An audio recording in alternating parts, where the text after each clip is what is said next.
Good morning. You've been testifying for quite some time. Yes, ma'am. Listened to a lot of phone calls. We have. And now it's cross-examination, so on behalf of Mrs. Adelson, I need to talk to you about those things. Yes, ma'am. We may replay all of them. I'm kidding, I'm not going to do that. Thank you. I wouldn't do that to anybody in this room. But I do have some questions. I can't remember if you testified to it on direct or not, but you're the lead investigator in this case, correct? For the Federal Bureau of Investigation, I am. Thank you. And I don't think you said exactly. I remember you said you got involved early on. What does early on mean with respect to the date that Dan Markel was killed? I believe the homicide occurred on a Friday. I was called on Monday, that following Monday, so the 18th, 19th, 20th, Okay. around the 21st. Thank you. And when you became involved, who kind of updated you with, here's what we got, and to discuss with you your input of where it should go? I got the initial call from investigator Scott Cherry. He initially called me and asked me to assist with some leads, basically outside the state of Florida, basically, and outside of Tallahassee. Okay. All right. You're obviously here testifying for the state, Yes, ma'am. so I'm not sure we're going to agree on everything. Is that fair? But I think you could agree with me that my client, Donna Adelson, when she has something on her mind, I mean, you've reviewed the materials, right? The emails, and you listen to the phone calls and text messages, etc. Yes, ma'am. If she's got something to say, something on her mind, she writes about it, and she writes a lot about it. Is that fair to say? Sometimes, yes. Yes. On Okay. certain matters, yes. Okay. And kind of the opposite of that, her son, Charlie Adelson, when he's got something on his mind, he can't shut up, can he? That's correct. I mean, he sometimes goes on forever, and in these phone calls, you can actually hear his mother, Donna, just going, yeah, and then finally, when she can, she changes the subject, right? That's correct. And from all of the phone records that you have reviewed, not just for this time period, they talk on the phone a lot, don't they? They do. Okay. And when they talk, sometimes they talk for a long time, right? That's correct. Would you agree with me that sometimes if you don't hear an entire conversation and you just hear a little part of it, you might not be able to put that into context with what the discussion is? Is that fair? That's sometimes fair, yes. Okay. You said that there were leads that you were going to follow up with respect to folks who are outside of the state of Florida, right? Yes, ma'am, among other leads. Okay, and I don't want to put words in your mouth, but were those witnesses or those suspects? Some of both. Okay. We were also trying to track down the green Prius, so there were quite literally thousands of green Priuses throughout the state and the country that were potential suspect vehicles. Okay, so you followed up on leads of where green Priuses were outside the state of Florida, is that fair to say? Outside and inside. Okay. Outside of Tallahassee is fair to say. Okay, all right. Let's see here. Just some notes about some of the calls. Would you agree that there were several times in those calls where people were talking about traffic, how heavy the traffic was in one location or another? I think Katie does it some and Charlie does it some. Do you recall that? Talking about traffic in South Florida? Yes. Yes, ma'am. Okay.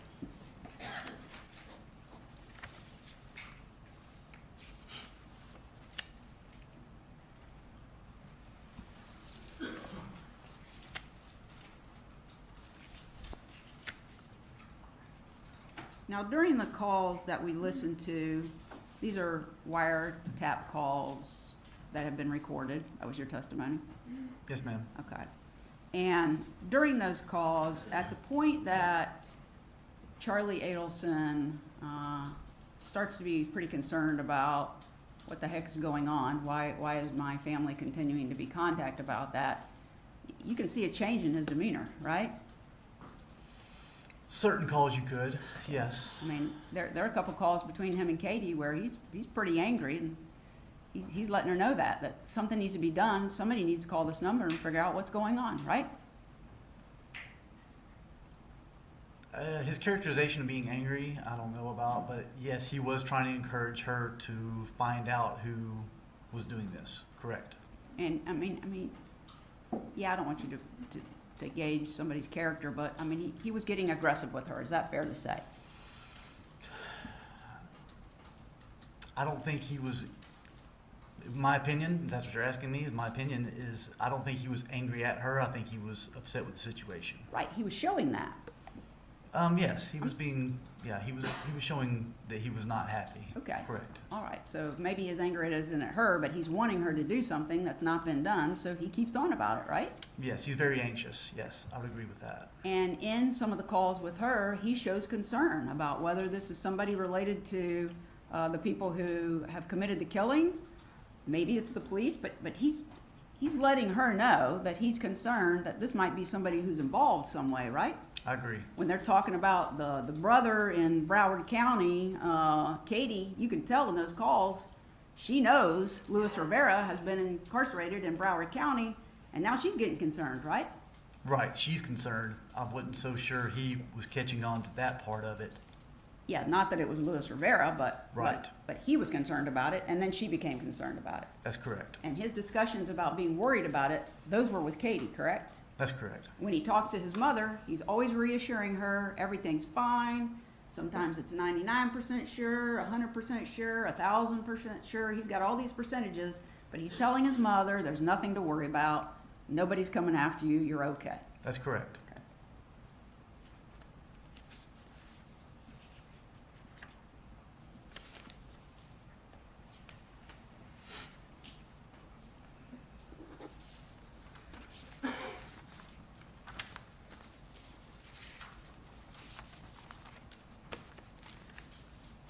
All right, so this investigation was pretty lengthy, fair to say. That's fair to say. And you were involved in the investigation, I guess would be the Monday after the homicide through Mrs. Adelson's arrest, correct? Going through today, yes, ma'am. Okay. We want to talk about the period from when Danny Markel was killed. I should say we want to talk about, my questions are going to relate to from the date that Danny Markel was killed through the date of her arrest. Okay. And I know you got records, some people's records, phone records, et cetera, that were from prior to Danny being killed, correct? Correct. Emails, et cetera. Correct. And my questioning will address those as well, okay? Okay. Okay. I want to ask you a question. You have testified about getting a wiretap, right? I didn't personally get the wiretap, but I've testified about the wiretap. Correct. One was obtained in this case. That's correct. And when I say in this case, I'm not referring to Donna Adelson. I'm referring to, there's a lot of co-conspirators that are alleged, right? Correct. And wiretaps were approved by the court for 2 people in the case, correct? Yes, ma'am. So the only wiretaps you got from the date of Danny Markel's homicide through Mrs. Adelson being arrested were on Charlie Adelson, correct? Correct. And Catherine Magbanawa, right?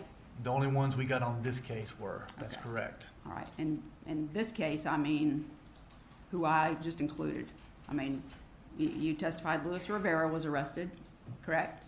Correct. And he entered a plea deal, Correct. okay? And Sigfredo Garcia, the one who did the killing, he was arrested. That's correct. And convicted.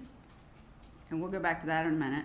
Then you got who? Charlie Adelson and Catherine Magbanawa, right? That's correct. And then you have Mrs. Adelson who's been charged, correct? Correct. So of those 5 people, the only wiretaps you ever got were on Charlie Adelson and Catherine Magbanawa, correct? That's correct. There was a previous wiretap on Luis Rivera. Okay, all right. When you say previous, what is that time period? That was in 2014 and I think went into 2015. Okay. So it was one wiretap that you got that was extended. It was not our wiretap. It was a different agency's wiretap that were investigating him for the crime that he was incarcerated for. Okay, not for this case. Not for this case. Okay. Correct. But there were available recordings that we reviewed Okay, of his wiretap okay, all right, that assisted us with this investigation. okay, thank you. And to get a wiretap, there's a process you have to go through, right? Correct. An affidavit or basically showing probable cause has to be submitted to the court, correct? That's correct. A petition for a wiretap has to be submitted to the court, Yes. and the court reviews it, and if the court approves it based on the probable cause and the petition, here in this case, it was granted twice, right? That's correct. And in what has to be shown in this affidavit is probable cause, right? Correct. And what is your working knowledge of what probable cause means? My working knowledge? Yes, sir. It's evidence that is built upon, that is, shows a pattern of what can be beyond a reasonable doubt, not beyond a reasonable doubt, but brings upon reasonable suspicion upon something. Okay, great. So I'm glad you clarified that. A probable cause affidavit is basically you have evidence that a crime has been committed, correct? Correct. And the particular person who's the suspect in that affidavit is probably the person who committed the crime. Is that kind of a fair way to say it? That's one way to say it, yes. Okay, all right. Not beyond a reasonable doubt. No, not beyond reasonable doubt. Okay, and when you get an arrest warrant, it's the same thing. It's just probable cause, correct? Correct. Not beyond a reasonable doubt. That's correct. Okay.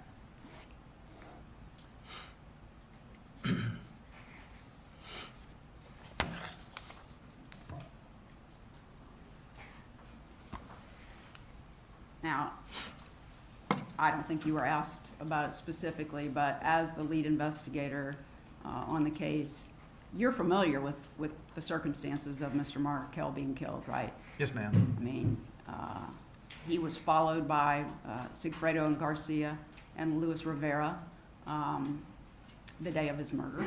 Yes, ma'am. They followed him from his house to the preschool that the children went to, right? Correct. They watched him walk the children into the school, correct? That's correct. And then when he left the school and went to the gym, they followed him there, right? Correct. And after he was done with the gym, they followed him to his home. That's correct. Okay. And during the course of this morning, besides those actions, what's happening is there's communication between Dan Markel and Wendy Adelson, right? That's correct. And they're exes at this time. The divorce is final, right? Yes. Okay. And I think the communication that was spoken of here was Danny Markel, he leaves a voicemail for Wendy that morning, right? I believe so. That's correct. I can't recall if you were the witness where that was played or not, were you? No, ma'am. Have you listened to it? It's been a long time ago. Would you agree with me that it was a pretty pleasant message? I can't disagree with that. Okay. I mean, Mr. Markel was being friendly about, he and Wendy potentially getting together to discuss one of the children's school that they might be going to, right? Yes. He even Yes. suggests, I think, that they could meet at the school and take a walk and talk about it, right? I don't recall that part, but it was pleasant. Okay. You are familiar with the text messages that took place between them after that phone call, right? It's been years since I've looked at them. Okay. You're not going to be able to answer any of my questions about those then? I might not be able to. You can Oh. try. We got other witnesses. We'll go on if you don't know them, okay? Okay.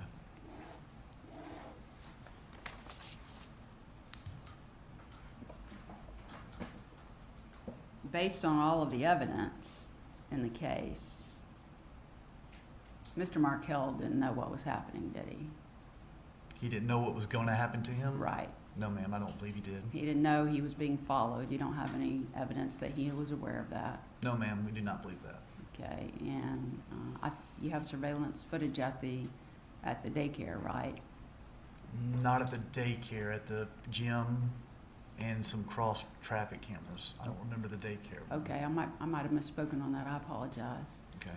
But Mr. Markel, being unaware of what was going to happen to him that morning, he was just kind of going about life as usual. Is that fair to say? Yes, ma'am, he was. When he took his children to the preschool and hugged and kissed them and sent them on in the room, he didn't know that was the last time he was going to see them. He did not. And those children certainly didn't know that was the last time they were ever in their lives going to see their father. No, they didn't.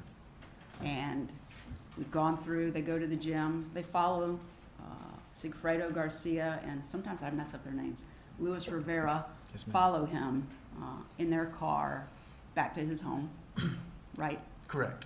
And the evidence is that Sigfredo Garcia, they pull up behind Mr. Markel in his driveway, right? Correct. And the car's still running, Mr. Markel is still inside of it, and from the evidence you're aware of, he was talking on the phone to someone. That's correct. And he at least is alerted from the evidence that you obtained that somebody is in his driveway and he doesn't know who it is, right? That's correct. And from the evidence that you have reviewed, what happens is Sigfredo Garcia exits the car and he goes up and through the glass shoots Danny Markel twice, right? Correct. Once in the cheek area and one time almost right between the eyes. That's correct. So the investigation really begins in the case when the neighbor, I think his name was Mr. Geiger, he calls 911, correct? Correct. And he's already testified to what transpired that made him make that call to 911. But as soon as 911 is called, the investigation starts. Is that fair to say? I'd agree with that. Okay, law enforcement was on the scene. There were a bunch of cars, right? Correct. And crime scene tape was put up so that the crime scene would be secure and evidence wouldn't be tampered with or trampled over, whatever. Is that right? That's correct. Cars were not allowed to go up towards the house, right? That's my understanding. Okay. But people who drove up to the crime scene tape and could turn around in your investigation, they would be able to see these cars sitting out there in front of Mr. Markel's house, right? It depends on which side of the street you're on, I believe, but I was not at the scene, so I can't really Have you testify reviewed- to that. Okay, have you reviewed the pictures? I have seen pictures. Okay.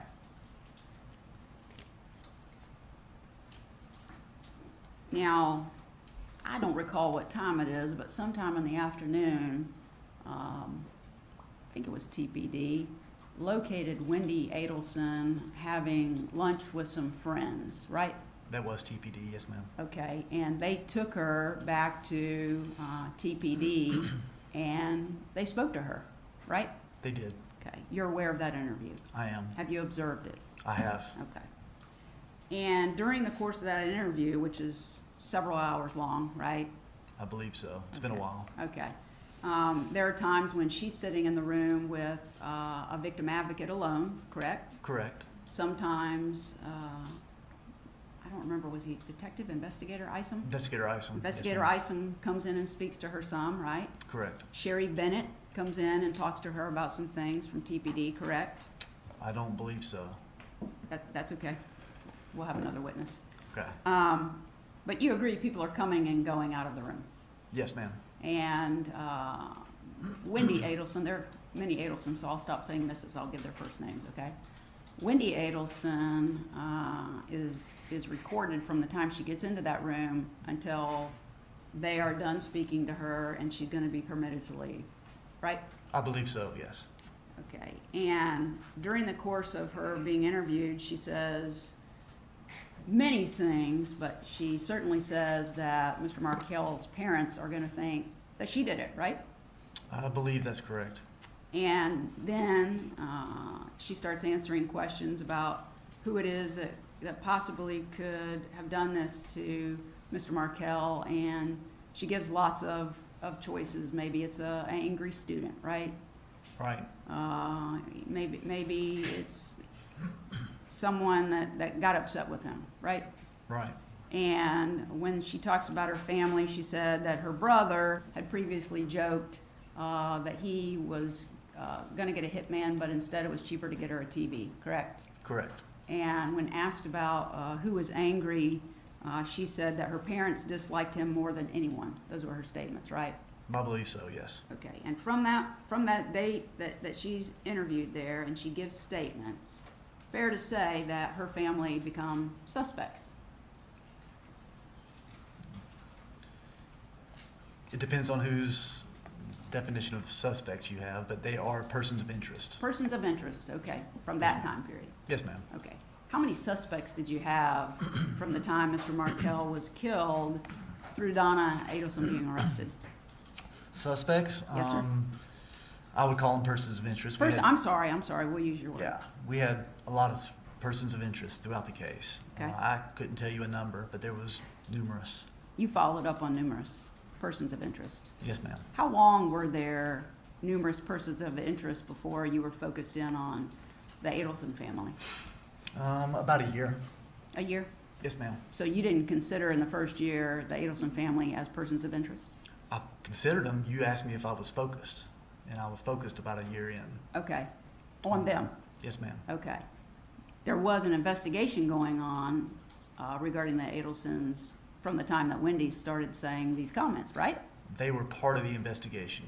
Okay. I mean, bank records were obtained very early on the Adelson family, correct? That's correct. And those were updated throughout the entire investigation, right? There was different times during the investigation they were updated. After they became main suspects and we identified Luis Rivera, we definitely did then. Okay. And starting on July the 21st of 2014, up through the day that Donna Adelson was arrested, you stayed actively involved in the investigation, right? Yes, ma'am. And in fact, you were even there when she was arrested, correct? I was there on every single arrest. Yes, Okay. ma'am. You're invested in the case because you were the lead investigator. Yes, ma'am. Have you ever made a mistake in your work? Sure. Have you ever initially assumed that one person might be a suspect or a person of interest, and later it turned out that they were not the one that committed the crime? Not a suspect, no, ma'am. No? Not a person of interest? Maybe a person of interest, yes. Not a suspect. You've been right from the time you thought that they were a person of interest through them being arrested? Not made a mistake? As a suspect I deem as somebody we have probable cause on. Okay?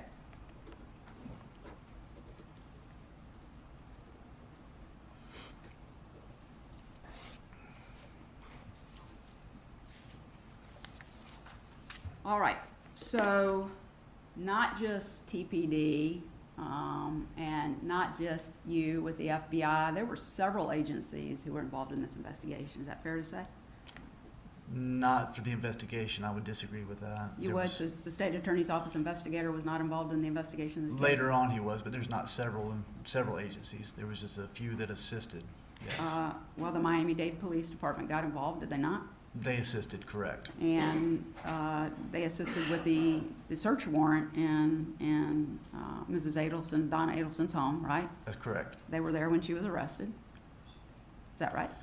I believe that was the Miami-Dade, There's different agencies down there, so Yeah. different agencies would assist when we needed help, yes. So some agency down there was there for her arrest? Right. What I'm saying is there's not a bunch of agencies who were invested in the case throughout the entire investigation. Oh, sure. There I were mean, several that assisted. there yes. are main investigative agencies, yourself and TPD. Yes, correct. But there were others who were involved as well. That were involved that assisted us, yes. Right. Even the Florida Department of Law Enforcement was involved in assisting, right? That's correct. And so, fair to say you had resources that were beyond just TPD, correct? Correct. Okay. And the evidence that's been collected in this case has been for years, right? Correct. I mean, we're like, at this point, unfortunately, Mr. Markel has been gone for, is my math right, 11 years? Yes, ma'am. Okay. And the different kinds of evidence that was obtained in this case include a lot of emails. I'd agree with that. One witness testified that there were hundreds of thousands of emails that were obtained in this case. I don't know what another witness testified to this. No, trial. I'm asking your knowledge. You're aware that there were hundreds of thousands. I do know that, yes. Okay. And in addition to having these emails, you also recovered a lot of text messages, right? Yes, ma'am. Okay. Now, hundreds of thousands of emails, I can tell you from my experience in this case, that's not easy to go through, is it? No, ma'am. So were a lot of people involved in reviewing the emails for the investigation? TPD had people that reviewed the emails. Okay. And I'm sure you're not familiar with all hundreds of thousands of them. Is that fair to say? That's very fair to say. The ones that have been presented here with the state, and you going over with them, preparing for court, some of them have been introduced into evidence, right? That's correct. And also, in addition to that, there are, even though you don't have recorded calls until the bump, I guess? That's fair to say. I could be mistaken, but I think that's probably the first recorded And calls. when I say recorded calls, I mean the wire calls. That's what you have, that you've testified to here in court. We had some wire calls prior to the bump, like What- about a week before the bump. Mr. Rivera, are you referring to? No, ma'am. We started the wire before the bump. Okay, give me those dates. I can refresh my note, look at Please my do. notes, refresh my memory. Yeah, please do.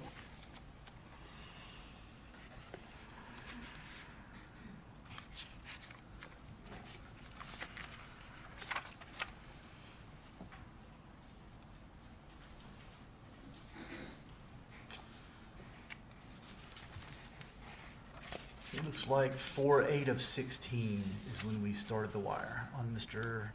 Adelson, Mr. Charlie Adelson, and Catherine McManuel. And that went all the way through, is it June the 7th? I should refer to my notes again. Please do.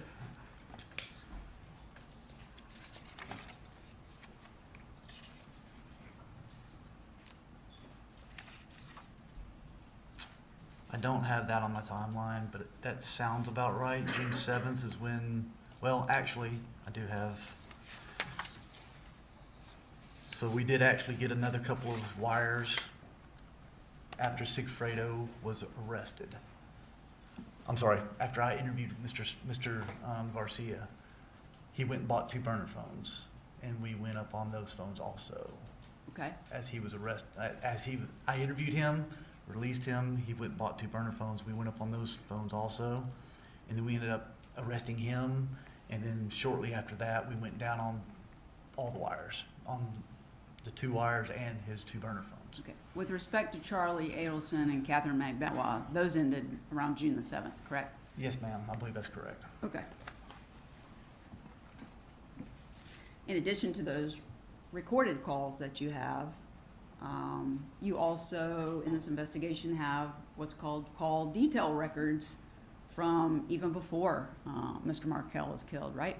Yes, call detail records showing the calls back and forth, date and times, yes, ma'am. Not just back and forth between people here, but other people too. Right, it's their phone records, there's no content, is what it is. It's the Correct. call detail records, yes, ma'am. So you got those for an extended period of time, right? We did, Many years. yes, ma'am. And you talked about TPD reviewing the emails, the hundreds of thousands of emails. How about the recorded calls? Was someone listening in on those Which recorded calls? for the bump? So you're talking about the wire calls? Yes. Yes, we had people who had to live monitor those calls. We can't just record them without somebody sitting there and listening to them. They have to minimize them as they go. Let's talk about minimizing. Minimizing is when there's a point in a call where something's being discussed that's not relevant to your investigation. Is that fair to say? That's fair. And so the minimization takes place in that click, we're not recording that part, we're not listening to the part. How does that work? Yeah, they hit a button and it stops recording and stops listening. Okay. And then they give a certain amount of time, they go back in and start listening again to see if there's anything relevant Okay. to the conversation. All right. And in some of these calls that have been admitted, they could be extended calls, many minutes, but there's only a very short period of time that's relevant to this case. Is that fair to say?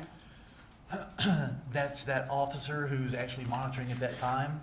That's their determination. So they've been instructed on how to do the minimization, and they listen to the best of their knowledge, and they make those determinations of whether they think it's relevant or not. Okay. But you would agree that some of these calls, well, let's just give an example. There's a call on April the 15th of 2016, if you look at your summary, 8:32 p.m. and it says it's 50 minutes and 9 seconds. Do you see that? You said April 15th, you have the call number? 2016. Oh, I'm sorry, it's 989. Oh, perfect. Yes, ma'am, I see it. 50 minutes long, yes, ma'am. For 50 minutes, they're talking, but they're not talking about this case for 50 minutes. Fair to say? Fair to say they're not talking about this case in regards to the actual, I would say it's relevant to the case. It's relevant to the case. Yes, ma'am. So if they're talking about Charlie wanting to buy a go-kart and become a professional go-kart driver, that's relevant to the case? I believe some of that was minimized. Right. So my point is, if it's a 50-minute call, that doesn't mean the 50 minutes are about this case, right? No, all 50 minutes of it? No, ma'am. Okay, so we may have heard 2 minutes in some of these calls that say they're lengthy. Correct. I mean, some of the calls we listen to completely, 10-minute calls, 15-minute calls, we listen to those entirely, right? Some of them we did, yes. Okay, but most of them we're looking at segments, right? Yes, ma'am. So where it says the duration of the call, you're not saying that the duration is they've spoken on the phone about this case for that period of time? No, ma'am, not at all. Okay.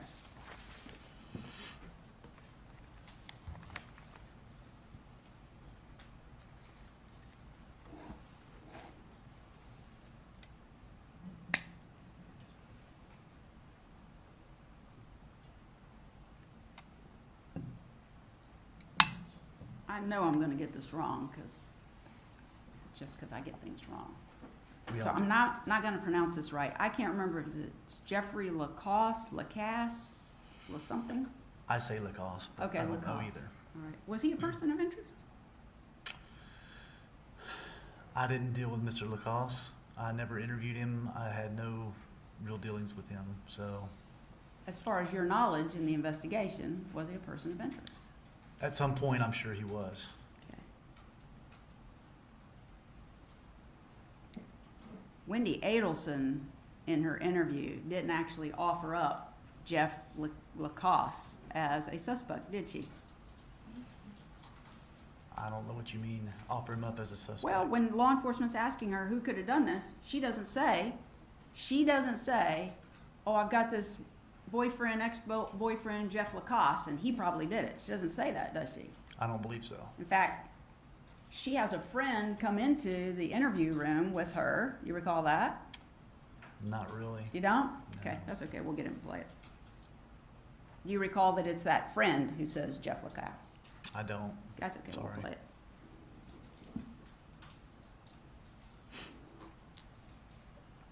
How many witnesses do you think you interviewed? Witnesses? Yes, sir.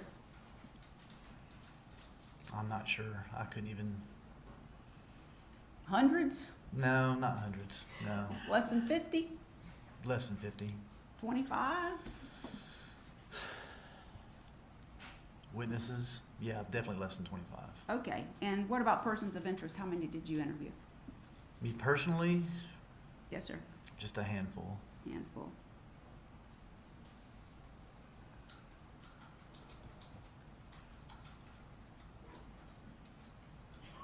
There was a call, RR, and that's, there's so many calls, that's not gonna ring a bell to you, I'm sure. I'm not even sure if looking at your summary, it's gonna ring a bell. But you were here when the calls were played, obviously. Yes, ma'am. And call RR is on April the 29th of 2016, between Catherine Magbanawa and Charlie Adelson. It says the duration is 10 minutes and 20 seconds. Yes, ma'am. Do you recall that there was a call played, a recording played yesterday, where they're talking and there are some pretty inappropriate comments about her breasts? That's not how he or she referred to them, but you remember that call? I do. And at that time, Catherine Magbanawa is going into Charlie Adelson's garage. You recall that? I do. Do you remember him telling her to take off her shirt so that she would know how to get into the garage? Yes, ma'am. And you know from in your investigation, the reference for that is she has a tattoo on her ribs that is 1214, and that happens to be his garage code, correct? That's what I've been told. I haven't seen it. Okay.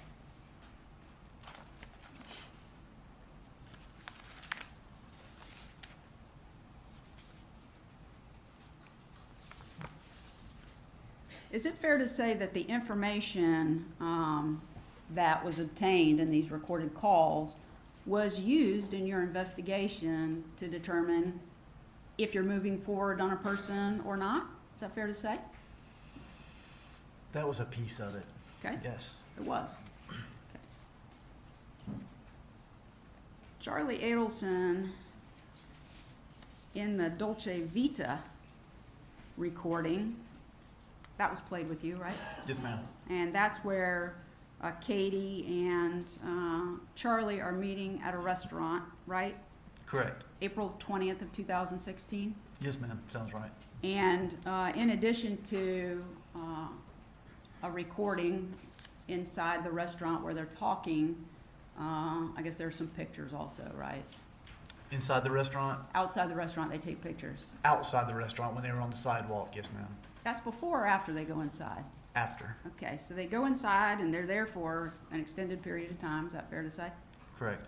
And there's one or more agent or officer of some sort in there with concealed recording devices trying to capture their conversation, right? Correct. And you recall that in Dolce Vita, Charlie tells Katie, "Trust me, I'll keep you full time, so you're gonna get your checks." He says that, doesn't he? I believe he did, yes. And you considered that as part of your investigation? Considered that statement? Yes. Sure, sure. Okay.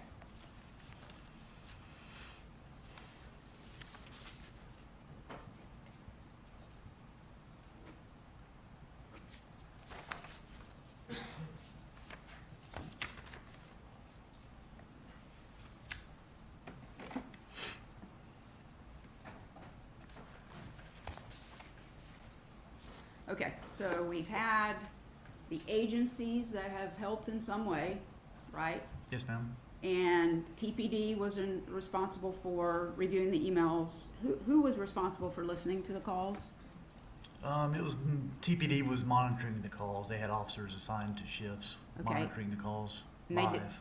Live, they did it around the clock, right? Yes, ma'am. And Well, the- I don't recall doing a night shift, a late night shift, but we could have, I don't remember. Okay, many, many hours a 9 day. years They're ago. listening in on all the phone calls of Mag Banawa and Charlie Adelson. Is that Yes, fair to ma'am. say? Okay. Correct.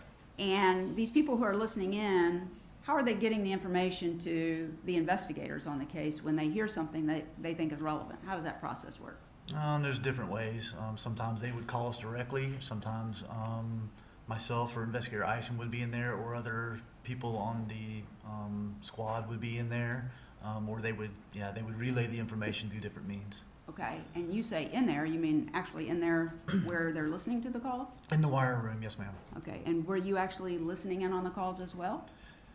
No, ma'am. I was mostly in South Florida Okay, during a lot of the wire. I Okay. would go in there and review calls, because we can go in there and they would mark them pertinent, what was pertinent, non-pertinent. So we would have to go in and listen to calls that had already been made and recorded, and that's where we would have to go to listen to them. okay, when you say mark permanent, what did you say? Pertinent. Pertinent, I'm sorry, I misspoke. Pertinent or not pertinent? You said they're marked that way. Did you get some kind of printout or something that showed you that? There's a database, computer database, that we could go in and log in and see these calls listed. Yes, ma'am. And so yourself and ISOM and maybe others had access to go in and listen, right? Yes, ma'am. Okay. If there was something really urgent, is somebody letting you know that right away?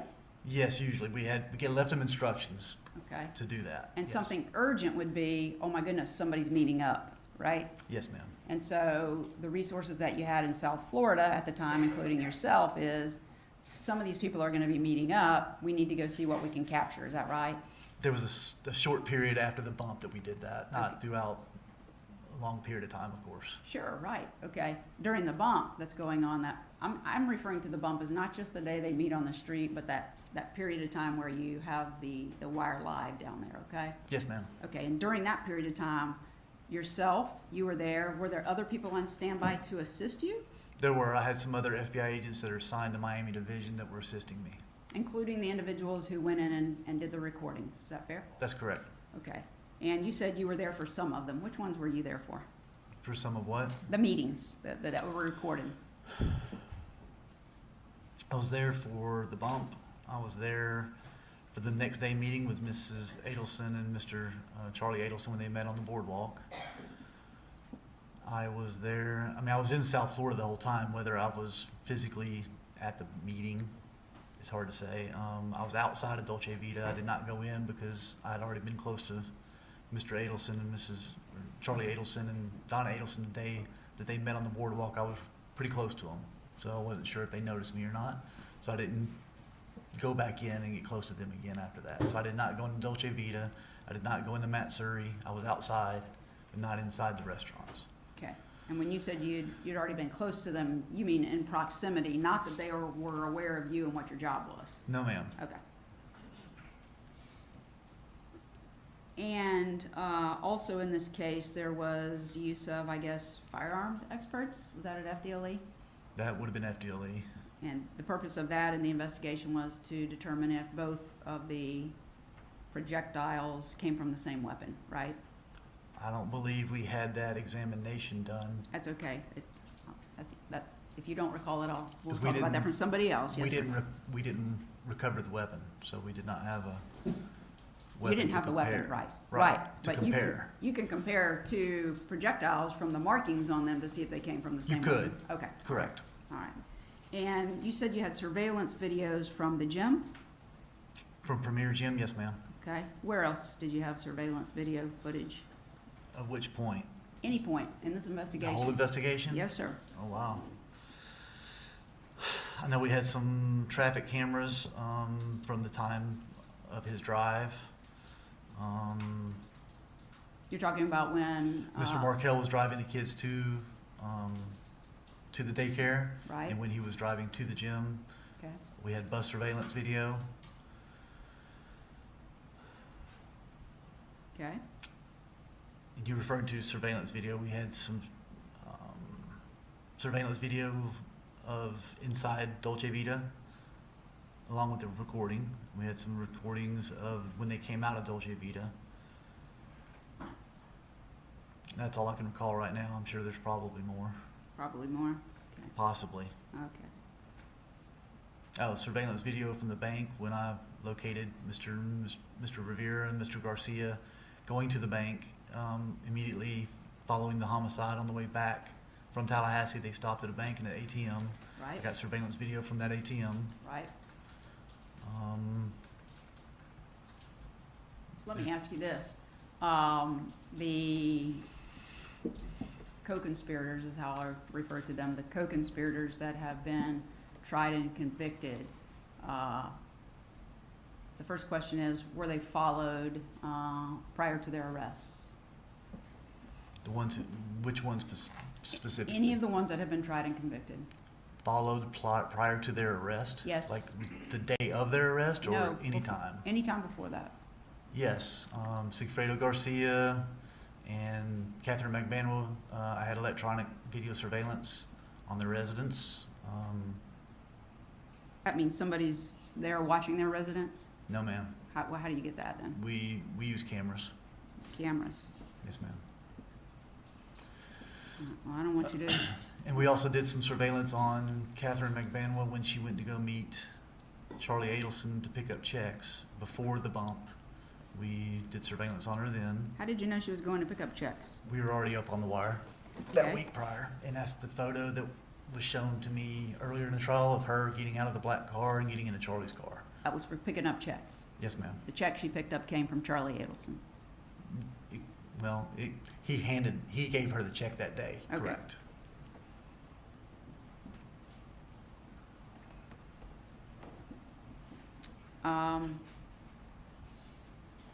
Pretty incredible that you were able to determine the vehicle and find it throughout Tallahassee on bus cameras? Is that what you used? You said you used? That wasn't me particularly, that was TPD. It was TPD used did a in the great invest- job. They Yeah. did a great job of going back with the timeline of the neighbor and everything, and once they saw the video at Premiere and were able to see the vehicle there, they knew the time frames, and they went back and got all the video. They did an outstanding job on that. Yeah. The people that were conducting surveillance, if you will, on the co-conspirators who've been charged, were they with the FBI, your folks, or were they with a different agency? The one that I just spoke about with Charlie and Katie. There were FBI personnel doing that surveillance. The video surveillance I did through the FBI. Okay. Yeah, I believe all the ones in South Florida were probably all FBI. In addition to the people who've been convicted of this offense, was my client, Donna Adelson, did someone watch her comings and goings at any point? Yes. And when was that? Leading up to the bump, I had FBI personnel doing surveillance to get a pattern of life so we could find out where she was going, so we could come up with an idea of where to conduct a bump at. Okay, and that was where she would be outside walking? Is that fair? Correct. When she went to go pick up Mr. Markel's children from preschool, we were able to determine what time she left out of there, and it was a consistent time every day that she went to go pick the children up from school.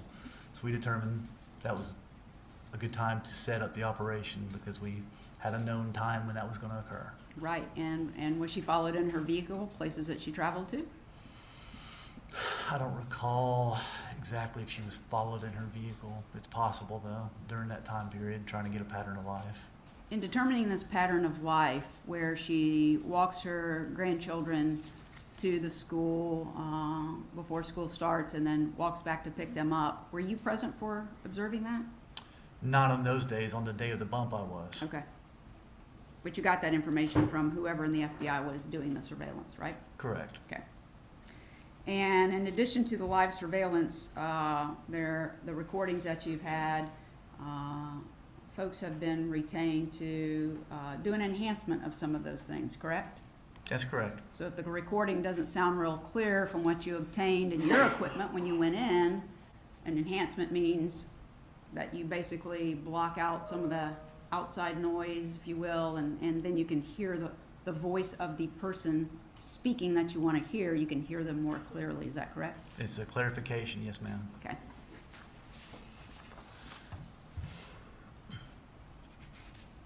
And in addition to all of the things we've talked about, cell phones were recovered in this case by law enforcement, correct? Yes, ma'am. And some computers as well, correct? Correct. And those were searched, right?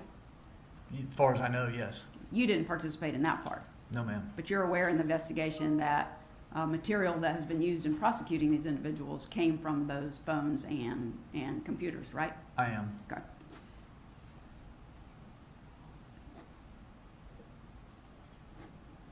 Now, you never got a wiretap on Donna Adelson's phone, correct? No, ma'am. And 1 year into it, you decided that did she move from a person of interest to a suspect? I don't remember how you worded it. Yes, ma'am. Once I identified Sigfredo Garcia as being in Tallahassee the day of the murder at the gym, and identified Luis Rivera, we were able to go back and get phone records, and that's when I was able to link back to the Adelson family. Okay.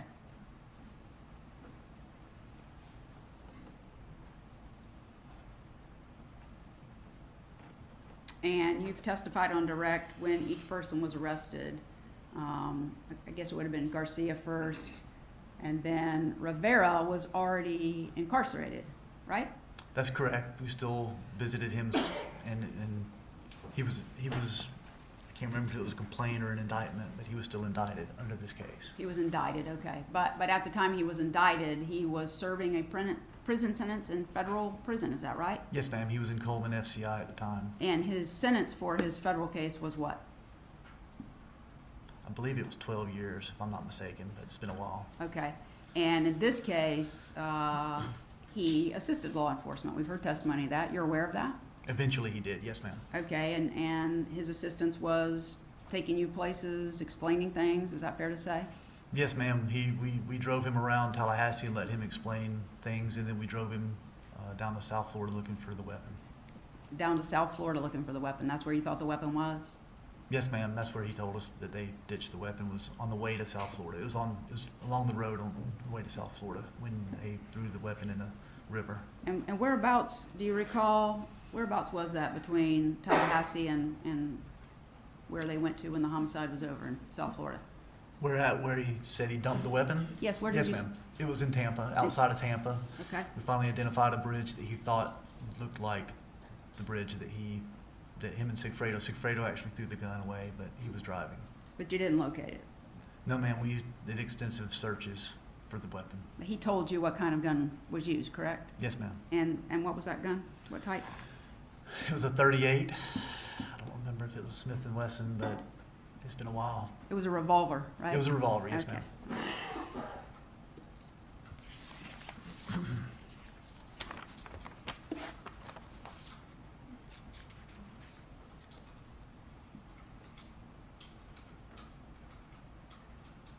You recall that in around June of 2016, so after this bump period and the ending of the wiretap, that the probable cause in this case, it was leaked out, wasn't it?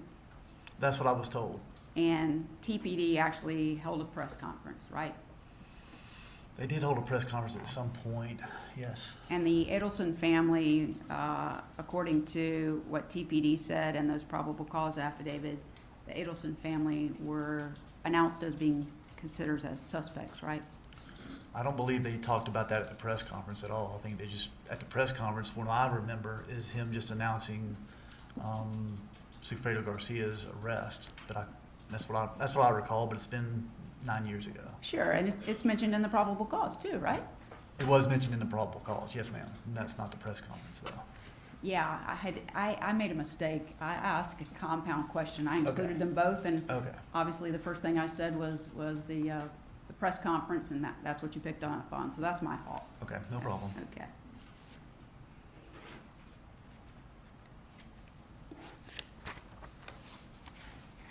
Now, from the time that Mr. Markel was murdered to the time that Donna Adelson was arrested, fair to say she lived a pretty routine life, right? I don't know what her routine life is, but I couldn't disagree with that. Well, during your investigation, you learned that she worked at the Adelson Institute, right? Correct. You learned that Harvey Adelson, her husband of now 54 years, did general dentistry there, right? That's correct. You learned that Charlie Adelson was a periodontist and worked some out of the Adelson Institute, but he also did, I guess it's dental surgery. I'm not real familiar with it, but basically he did dental surgery for many different doctors, right? I believe it was periodontal work, but yes. Yeah. He traveled around and did, yeah. I'm as a sorry if I periodontist. misspoke. I thought It's- surgery was the periodontist. But I don't know either. whatever, he was a specialist, right? Yes, ma'am. And he did that work for several different dentists, correct? He did. He traveled around in different offices and worked out of other people's offices, Okay. is what he did. And a lot of the calls that he made to his mother that you've listened to, he's talking to her between these appointments, right? He is. Okay, During appointments sometimes too, it sounds like. okay. Yeah, it did, didn't it? Okay.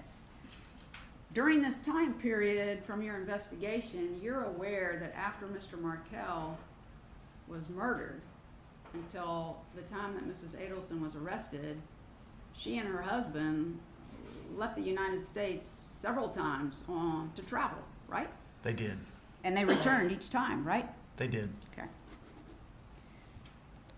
Back in 2019 is when the iMessage outside your house was obtained during the course of this investigation, right?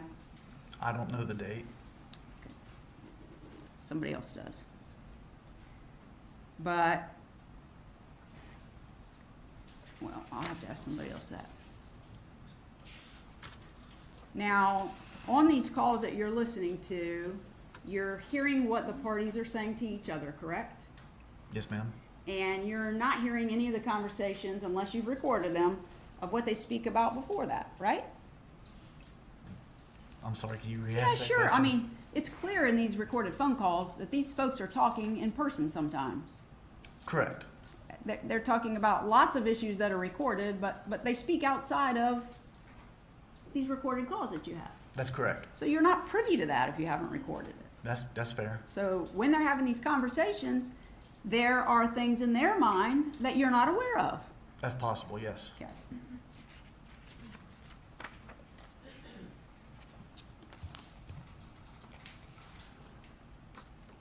Now, all of these calls that have been played here today, they were considered as one of the pieces of your investigation, right?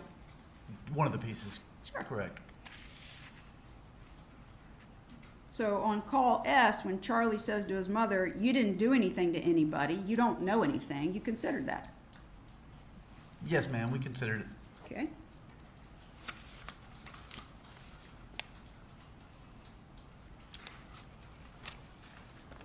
And on these calls where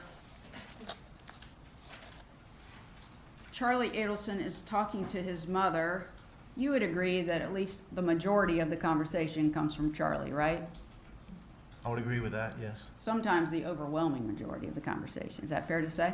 Sometimes, yes. And there are times that Mrs. Adelson is talking to Charlie on the phone, and she says, we'll meet up and talk about it. I'm not going to talk about it on the phone with you, right? Yes, she does. And you don't know where she got the idea from of why it is she's not going to talk about it on the phone, do you?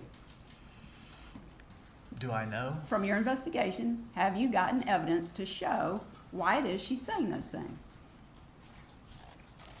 Through my investigation, Do you have evidence? okay. Do I have evidence? No. Okay.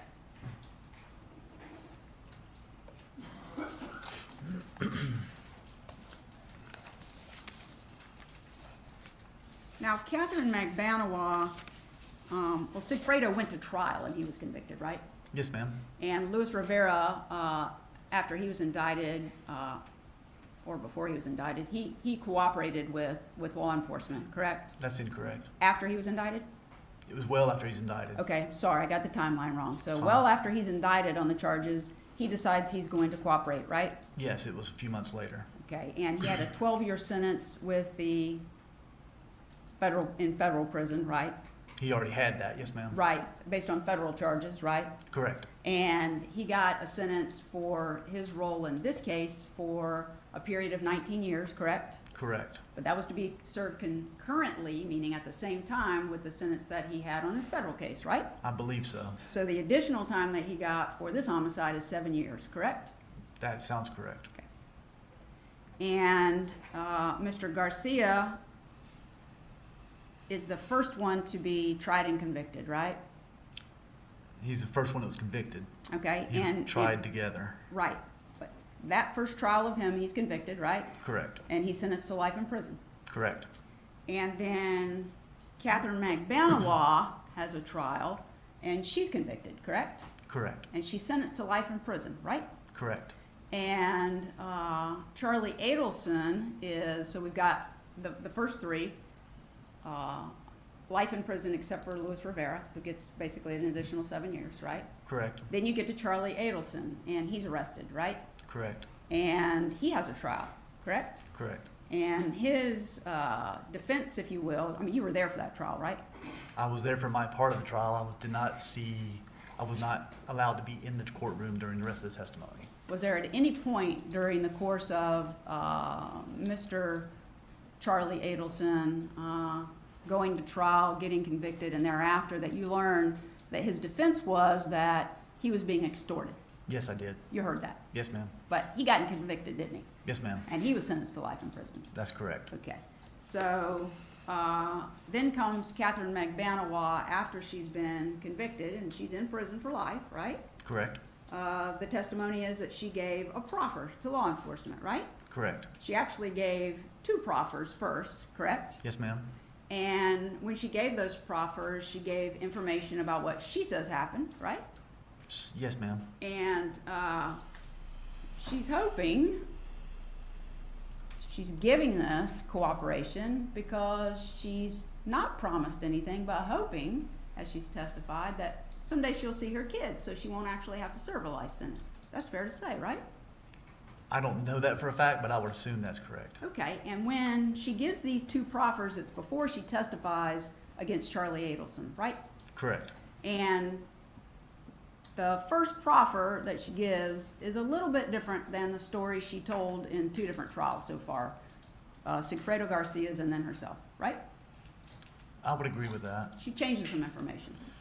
I don't know if she changes information. She has more information as time goes on because I believe she was minimizing the first two proffers, which is very, very common for defendants to do. They minimize their role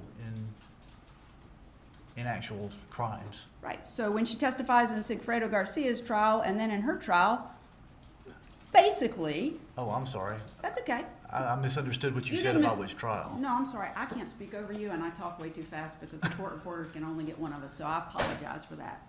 It's not intentional. I thought you said the proffer. I did, Okay. I did.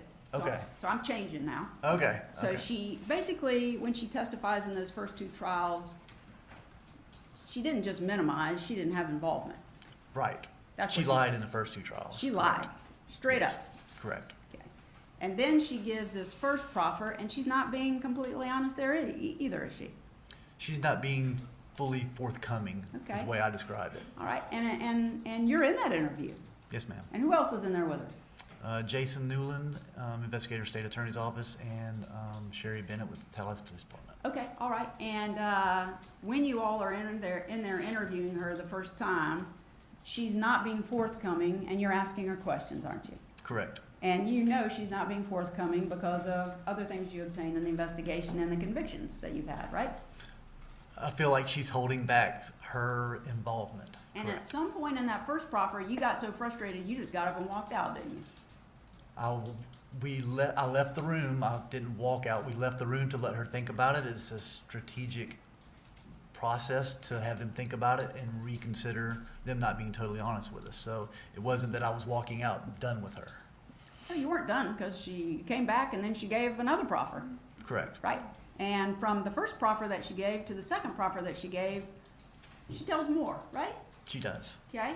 And then she gets to Charlie Adelson's trial, and by the time she gets there, she's got more information even she testifies to, right? I would agree with that. Okay. So she wasn't honest in her first testimony at her trial, right? In her trial, correct.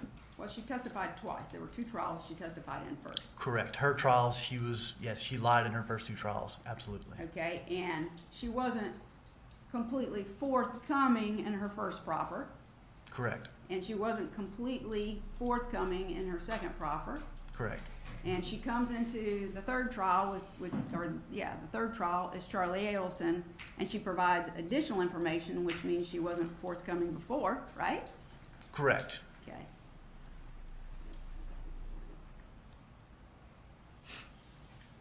And then she's been here in trial. Are you aware that she's testified here?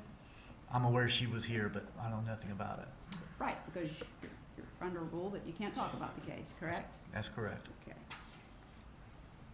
Are you real familiar with all of the testimony and proffers that she's given in this case? No.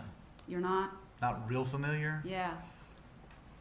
I can't say I'm real familiar. Depends on what it is, I guess. Are you real familiar with what she testified to in Charlie's trial? I don't know if I can say I'm real familiar with it. That's okay.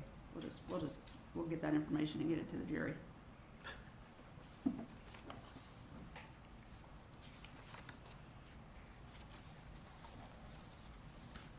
May I have just one moment? I left something on my table.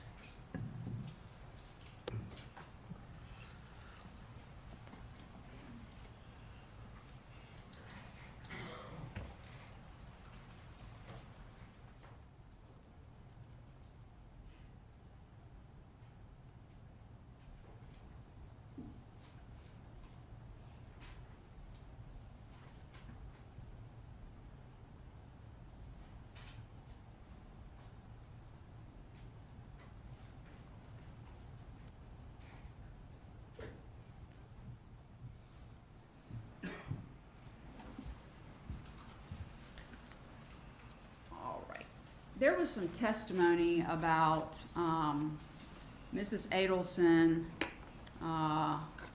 making arrangements to take a trip to Vietnam. You've testified about that, right? Yes, ma'am. And you're familiar at least with what happened during that course of the investigation, correct?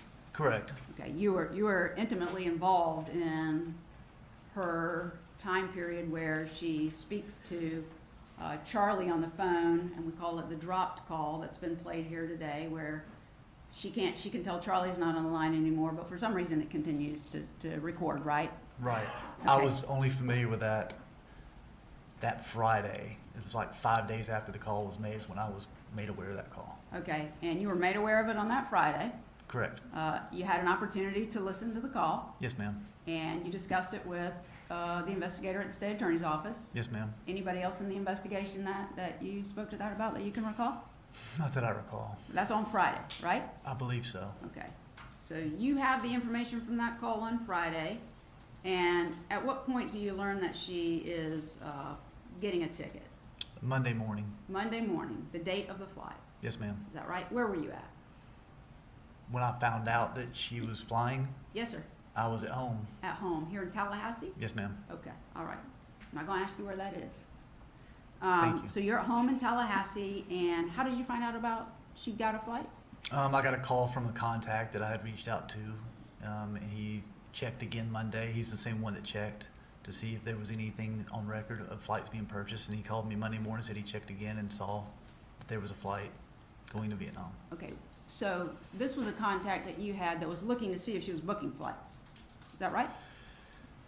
No, ma'am, it's not that. It's a government agency that shows people traveling overseas. They were able to check a database to see if there had been anything that was traveling overseas. Okay, so they were checking to see if she had arranged a flight to go overseas. Correct. Okay, and you learned about the call on Friday. When did this start that they were checking to see if she had booked flights to go overseas? Friday. And you were concerned about her getting a flight to go overseas based on what was learned in the conversation that was recorded that she was not aware about, right? Correct. Okay.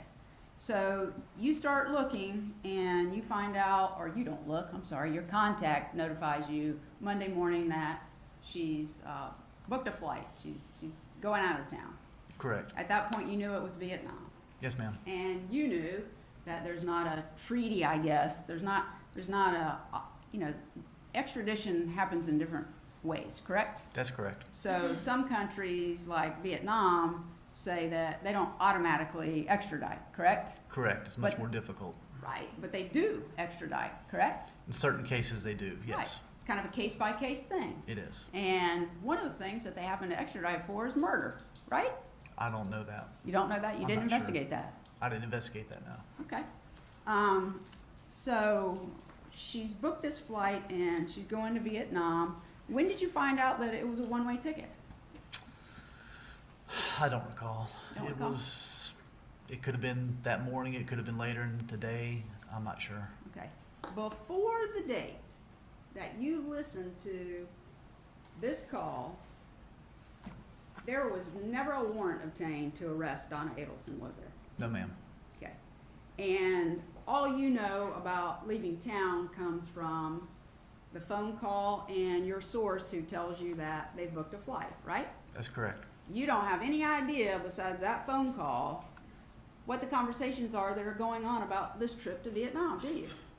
Outside of that, at that point, no, ma'am. Okay. Any plans that they have actually made for a return without a return ticket at that point, you don't know about.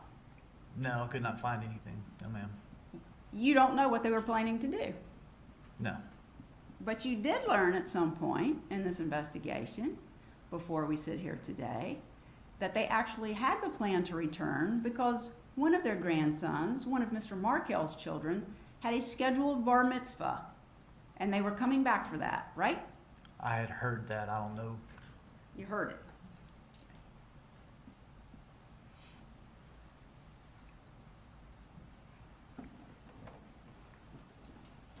And you have suspicion, I guess, that they weren't going to return because this one-way ticket was purchased, right?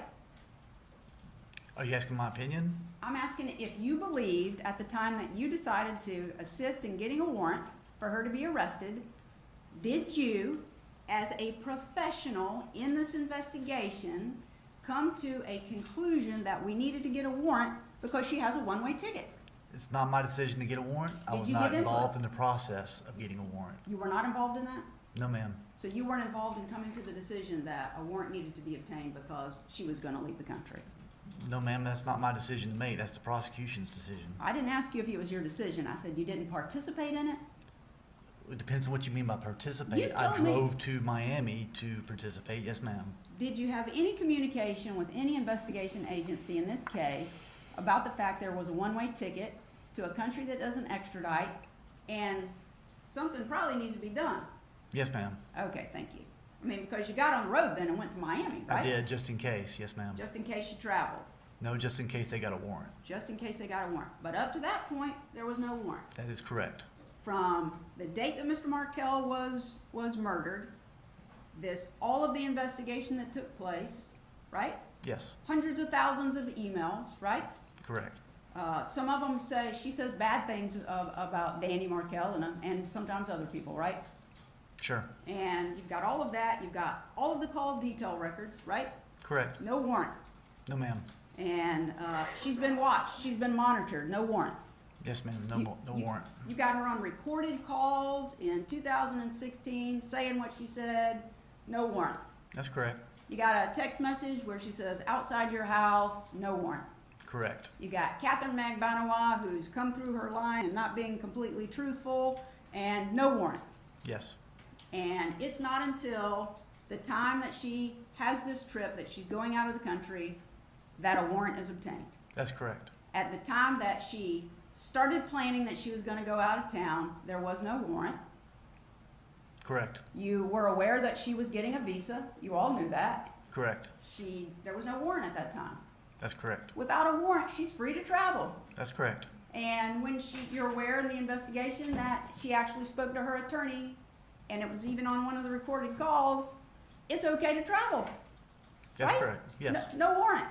Yes. And you're aware as part of the investigation that someone else actually called the state attorney's office on the day that she traveled, spoke to Jason Newland, and asked the question because they were concerned about them leaving the country. And Jason Newland at the state attorney's office said, there's no warrant. She's free to travel. I'm not aware of that one. You've never learned that in the investigation? Not that I'm aware of. Sorry, I thought you knew that.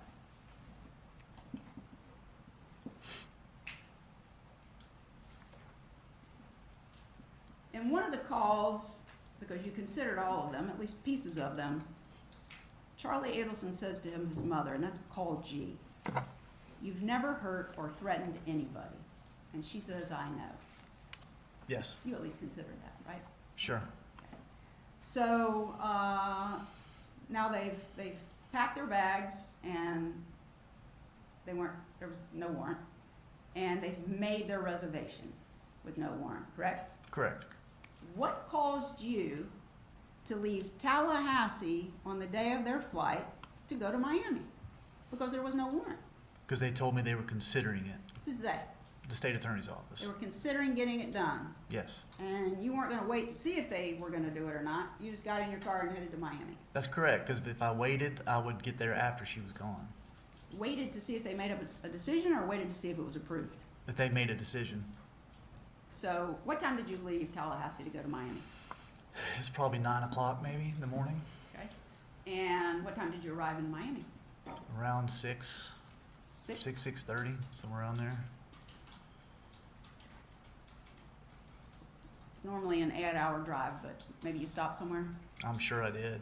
Stop and get gas? Definitely. Maybe something to eat? Possibly. Okay. So when you drive from Tallahassee to Miami, where did you go to? When I got to Miami, Yes, sir. I'm went to sorry. the airport. That was a very open-ended, I wasn't asking from Tallahassee, obviously, but you were alert, so you understood. Got to Miami airport. That's where you went to when you got to Miami. Yes, ma'am. That's the first place you went. It is. Okay, and when you got there, had you been communicating on your trip with anyone at the state attorney's office to see if they had decided if they were going to get a warrant? Yes. And about what time did you learn they were going to get a warrant? That they were going to get a warrant or they got the warrant. That they were going to try and get one? That decision when they decided that they were going to get a warrant, did you discuss it? From my recollection, was around probably 3 o'clock, 3 or 4 o'clock. When they obtained it or when they decided? When they decided. Okay, so at 3 o'clock in the afternoon, the state attorney's office decides we're going to get a warrant, right? I believe so. They were still pushing through to see if they were going to get a warrant, but that was the decision, I thought, at that point. Okay, around 3 o'clock, so you're still traveling at that time, Yes, ma'am. not actually there. No. Okay. And they know that someone calls you, I guess? I don't recall. It was either one of the two. Yeah, either calling me or I called them. Okay, so there was a phone communication. There was. You recall who spoke to? Investigator Newland, I'm sure. Okay, all right, so he says, we've decided we're gonna try and get a warrant. I believe so. So you keep going, and when you get to the airport in Miami, where did you go to when you got to the airport? Obviously, you went inside, but where'd you go to?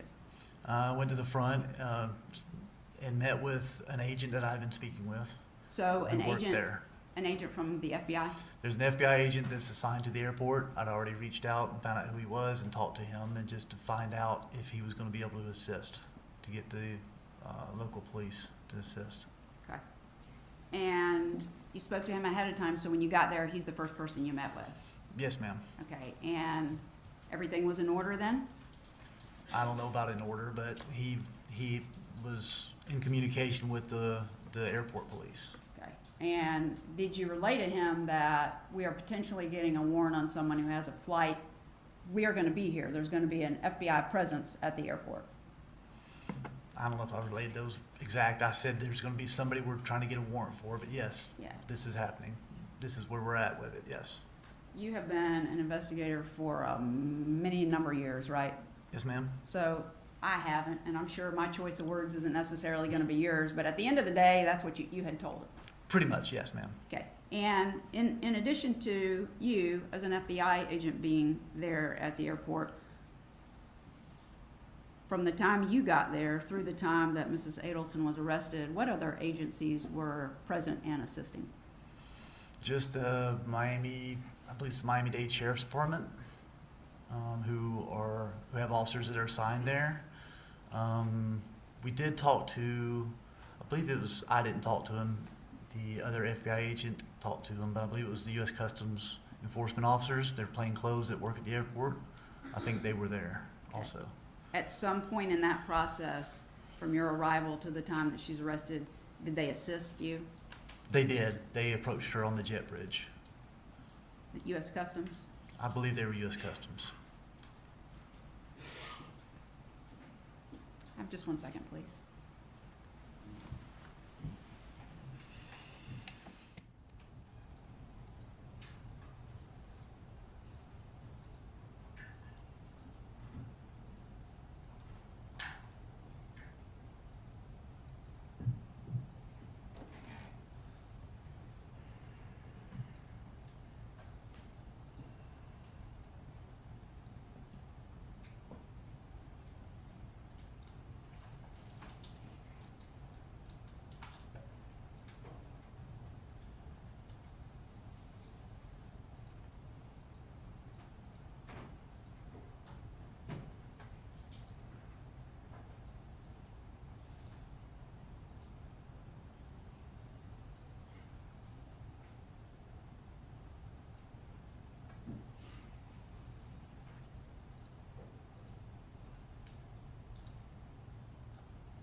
At the time that you left Tallahassee to go to Miami, were you aware that Donna Adelson's attorney had spoken to the state attorney's office about her ability to travel because there was no warrant? No, it was not. Were you aware that as part of this investigation, Mrs. Adelson's attorney was told that if they should get a warrant, that she'd be allowed to turn herself in? Sustained.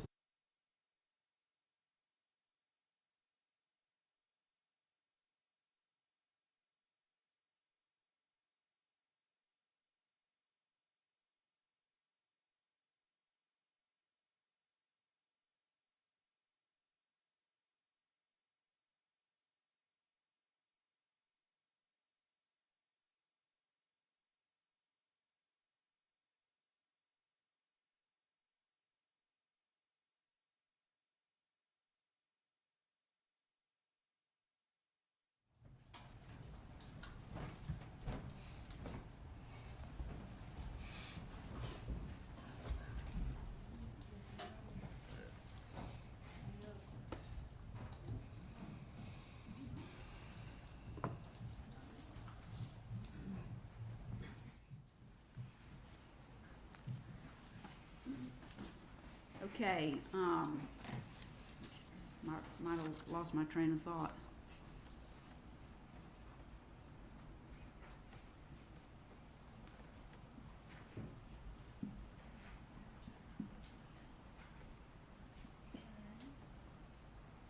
May I approach the witness, Your Honor?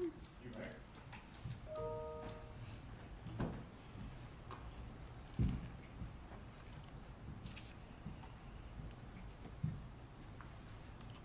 Agent, special agent, Either or, titles don't matter to you? that's fine. Okay, Mr. Sanford, I'm showing you what's been marked for identification purposes of Defense Exhibit 60. Would you look at that for a moment before I ask you questions and just kind of review it?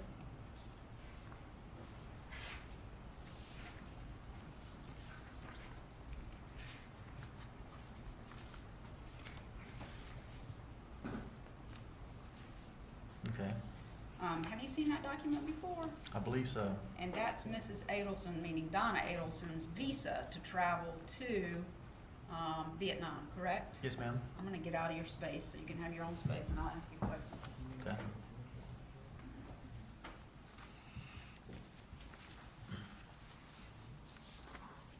Now, you would agree that's the visa that she obtained to go to Vietnam, right?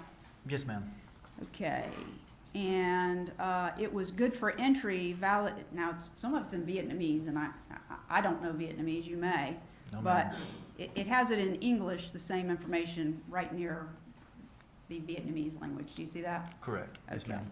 And the visa was good for entry, valid from November the 13th, 2023, right? That's correct. Okay, and it was good until November the 2nd of 2024, right? If the dates are read right, I would call that February 11th of 2024. You know what? I forgot that they do it backwards. They don't have them in the same date order. I'm glad you pointed that out to me. So it was until February the 2nd Yes, ma'am. of 2024. And that's the 90 days, I guess, right? Yes, ma'am. Because it was a 90-day visa. Correct. And according to the visa, it was issued for the purposes of tourism, right?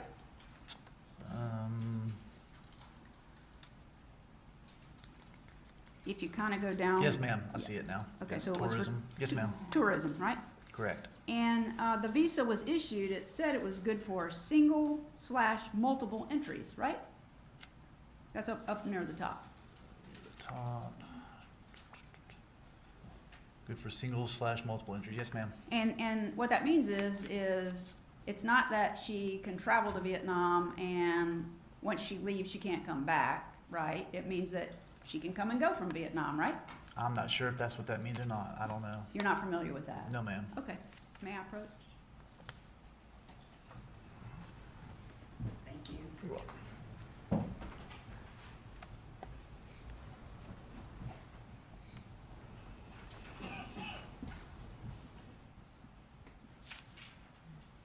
So when you get to the airport and you spoke to the FBI agent there, what did you do next? Tried to find out what terminal they were at, they were flying out of, and trying to get to that area. It's a pretty big airport, so we tried to move to that area. Okay. When you say we, it's this group that you've talked about, someone from the sheriff's office, someone from customs, and yourself? Probably, there might have been 3 of us, so we had to go through security, so that's a lengthy process to get through security to go back. Sure. And at some point you got to the gate where they were gonna be, Yes, ma'am. and did you sit down somewhere? No, I don't believe I sat down. Did anybody else sit down? I don't recall. So you all just kind of stood up around the area of the gate where they were gonna leave? I believe so. Okay, and you knew what Donna Adelson looked like, right? Yes, ma'am. You know what her husband looked like, Harvey, right? Yes, ma'am. And you're there, you're gonna obviously recognize them if they're in the general vicinity of the gate, right? Yes, ma'am. Okay. And at some point, you saw them. Correct. Okay. I forgot to ask you this, so the warrant was actually obtained somewhere between 5 and 6, well, let me say it this way, it was obtained around 5, it was entered, but you learned about it around 6 o'clock, I think you previously said. I believe so. About the time I was getting to the airport is when I found out it was obtained. Okay, and when you travel back to where the gate is and you all go together, you said you didn't sit. Where were you with respect to the jetway? We were down a little ways. It's it's hard to describe how it's set up. There's different gates, and we were across and there's a middle section too, so we were on the back side. I didn't know if they knew what I looked like. I figured they did because they had seen trials, and we knew that they watched the trials, so I figured they knew what I looked like, so I stayed away. Did you stay away from the other folks who were participating, like off by yourself? No, not necessarily. All kind of together? A couple of us were together. Okay, I don't do a lot of travel, so you feel free to correct me if I'm wrong, but when I have gone on an airplane, was this airport like, you get into a section, I forget what they call them, like the gates are at like different concourses, right? It was a terminal. Terminal. It was a concourse. Yeah, either way. Okay, either way, so a terminal. And when you walk down the terminal, are you describing that basically there's a walkway down to the end of the terminal, right? Like a kind of a middle row, if you will. To the terminal where they're going to get on the plane, you mean? Yeah, I'm sorry.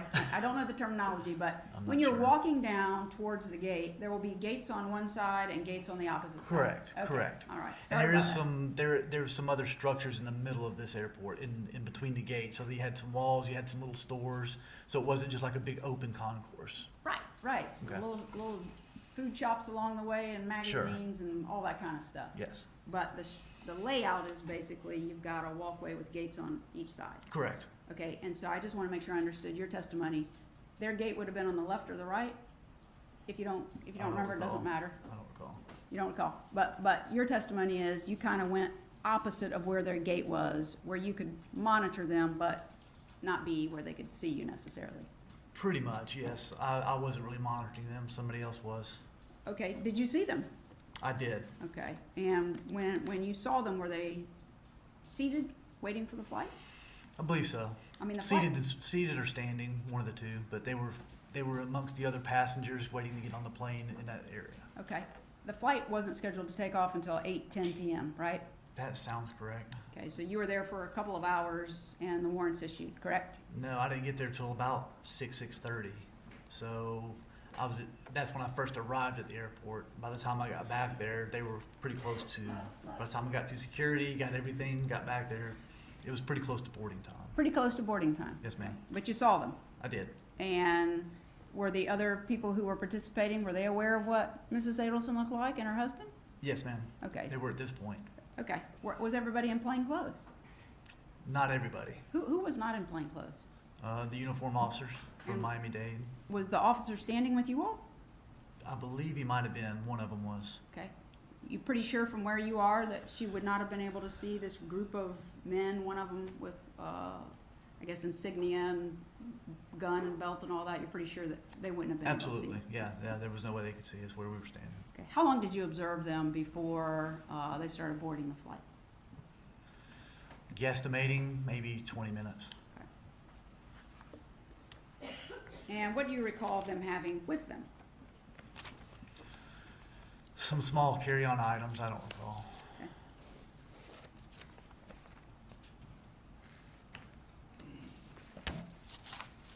And they were dressed in normal clothes, right?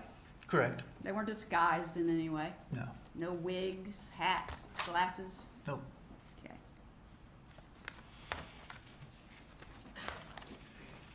I'm sorry, what was your answer? How long you were there? You saw him for how long? Maybe 20 minutes, I don't recall. Okay. Could have been longer. Did you all travel to that vicinity together? All of us? Yes, sir. No, I believe it was me and me and maybe the uniform officers. I think the customs officers were already there Okay. before we got there. Okay. There was only were- like 3 or 4 of us that walked together down there. So somebody was already at the gate? Is that what I you're believe so, yes ma'am. saying? Okay, all right, so they had a couple of carry-on bags, right? Yes ma'am. And I might get the terminology wrong again, but when you go, when they call you up and say, okay, you know, sections, whatever, you can board the flight, old people, babies, all that stuff, right? They have different calling periods, is that fair to Sure. say? Okay. So they started calling boarding for the flight. At some point, Mrs. Adelson and her husband got in the line to board the flight, is that right? That's correct. And you observed that, right? Yes ma'am. Okay. And they got in the line, and then they, at some point, I don't know what it's called, but they have to show their phone ticket or a physical ticket to somebody to make sure they can go on, right? I think they scan it maybe, yes ma'am. Okay, so that's where I call it like a little check-in place to make sure you got your ticket. I don't know what it's called. But then after you've shown your ticket, they let you by to board the plane. Yes ma'am. And the area between where they give their ticket or show their ticket and before they board the plane, is that what you're referring to as a jetway? Is that what you said? Yes ma'am, after you scan the ticket in this particular airport, they're all different. This particular airport, they scan their tickets and they walk through these sliding glass doors, and it's like a tunnel that you walk down to go to the plane. Inside that sliding glass doors where the officers were standing waiting. The plainclothes customs officers were inside of that. Okay, and that's where they were when Mrs. Adelson was arrested? Correct. Yeah, she went past the ticket into the jetway, Yes ma'am. not actually get on the plane. No ma'am. But you had the warrant before they got in line, right? Correct. And you watched them for however many minutes before they got called up to put their ticket in, right? Yes ma'am. I wanted to get them not in a crowd of people, right in the middle of all these people. Wanted to get them kind of separated off, and after they're through the jetway, by themselves over there. Well, before they started, I mean, when they got in line, then there are a bunch of people right there with them, right? There were people there with them the whole time. There were people sitting around them. Right. Because it's very narrow seating Right. where they're sitting, and they were right in the middle of all these people, and then they got in line with all these people. Once they go one at a time, people are going to the plane. Once they went through, those officers just stopped them, pulled them to the side, away from the line, and just began speaking with them. But when they go through the line, there's a line of people behind them gonna get on the plane, right? That's correct. So when they go through, the glass doors are gonna open, and that's where you're gonna take her into custody? Yes, off to the side, yes, past them, where they're still getting on the plane, but we're past them. People are getting on the plane, they're coming by through the same general vicinity of where you took her into custody. Sure. And those same people were out there while you sat there for however many minutes watching her. Were you could have taken her into custody there too, right? Sure. But you didn't. No ma'am. You waited until she went through the little gate, and then you arrested her. Yes ma'am. And when she was taken into custody, her husband was standing there with her, right? Correct. And you went through the little process that you went through, and you said they had 2 carry-on bags, right? I believe so. And in your investigation, you learned that with the 2 carry-on bags, they had maybe some additional luggage, right? Yes ma'am. And Checked luggage. right, a couple of pieces, right? Correct. And in those couple of pieces, they had just regular clothing, right? I assume, yes. They didn't show up with boxes full of clothes. No. Okay. And Well, then, I never saw the checked on luggage. I have no idea how much they checked. okay. So in your investigation, you didn't learn that? In my investigation, learn what? That they only had 2 checked bags and 2 carry-ons? No. Okay. She obviously had her cell phone, and you've testified that you got that from her. Yes ma'am. And you described this little interaction before she'd give you the cell phone. She didn't fight with you, did she? Like, she wasn't swinging on you? And she didn't try to hit me, no ma'am. You didn't have to take her to the ground and grab it out of her hand? No ma'am, I was very gentle. Okay, you got the phone? Yes ma'am. Okay. And the phone is part of the evidence of what you went on, and somebody downloaded and looked to see what was on it, right? Yes ma'am. Okay, and her husband, Harvey, he had some credit cards and a little bit of cash, right? Mr. Adelson? I Yes. didn't search Mr. Adelson. Okay. Did Mrs. Adelson have a bunch of cash on her? I don't know. I didn't search her. Okay, so you're not aware of what they got when she was taken into custody? No. Okay.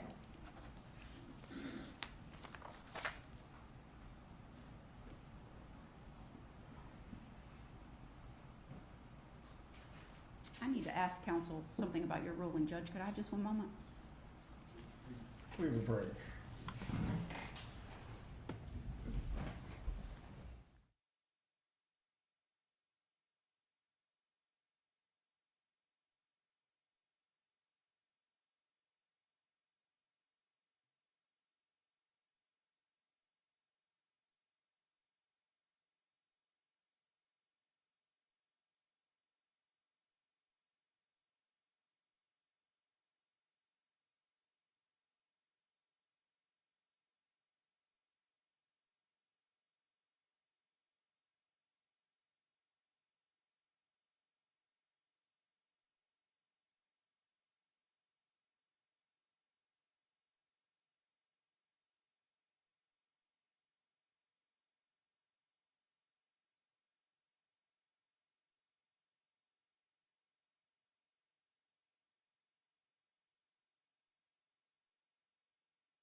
to the jury room, and we'll finish with cross-examination.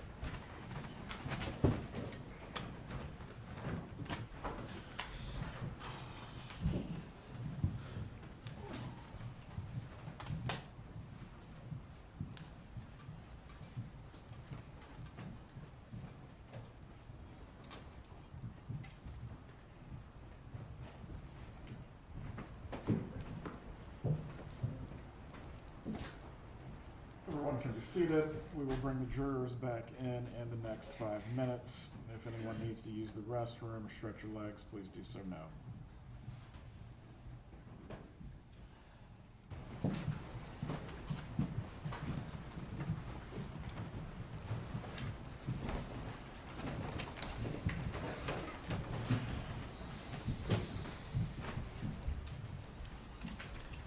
Please be seated. You may continue with your examination. Thank you, Your Honor. Just have a few more questions. Agent Sanford, these questions, I'm not asking for your belief or your opinion. I'm asking for direct evidence, okay? Okay. In your investigation, you found no direct connection between Donna Adelson and Sigfredo Garcia, correct? Correct. And you found no direct connection between Donna Adelson and Luis Rivera, correct? Correct. And Katie Magbanawa has testified that, I'm going to ask you a question, but I'm leading up to it. Katie Magbanawa has testified that she met Donna Adelson one time when she had a dental appointment at Adelson Institute, and they exchanged greetings at the front desk. Besides that, there's no direct connection between Katie Magbanawa and Donna Adelson, is there? Correct. You have emails, voice messages, text messages, and later recorded calls. Direct evidence on any of those things. Did Donna Adelson ever say that she wanted Danny Markel to be killed? Those exact words? Those words. Did she say she wants him killed? No. Did she say she was planning to have him killed? No. Did she say she was hiring to have him killed? No. Someone to go and kill him? No. Did she say that she intended that he be killed? No, she did not say that. I don't have any further questions. Redirect.